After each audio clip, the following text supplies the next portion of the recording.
At 6:30, Sports Day will have the latest sports news. Then at 7, The View from Washington in Beyond 100 Days.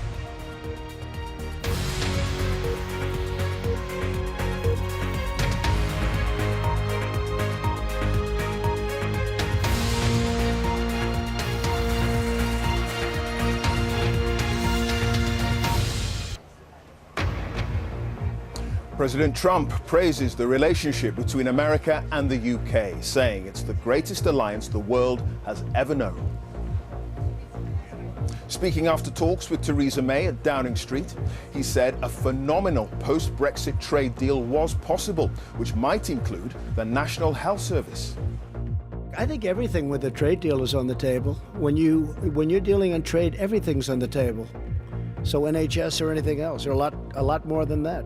The point about making trade deals is, of course, that both sides negotiate and come to an agreement about what should or should not be in that trade deal. As thousands demonstrated against the president, Mr. Trump revealed he'd refused to meet Jeremy Corbyn. But the Labour leader, addressing the crowds, said he's willing to talk to anyone. I want to be able to have that dialogue to bring about the better and more peaceful world that we all want to live in. President Trump described Mr. Corbyn as a negative force. We'll have the latest. And the other main headlines this evening. The court hears how security services missed opportunities to catch one of the London Bridge attackers. Just months after it was formed, 6 MPs abandoned the new party Change UK.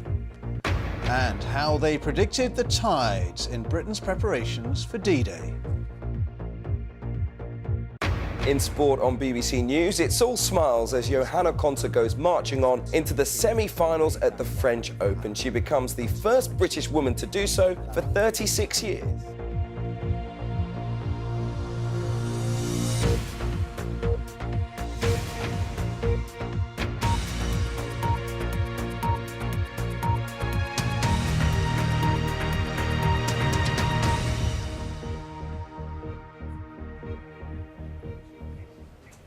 A very good evening to you. We're at Buckingham Palace on the second day of Donald Trump's state visit, with the US president praising the relationship between America and the UK, saying it was the greatest alliance the world has ever known. Well, he was speaking at a news conference side by side with Theresa May, and he said Washington was committed to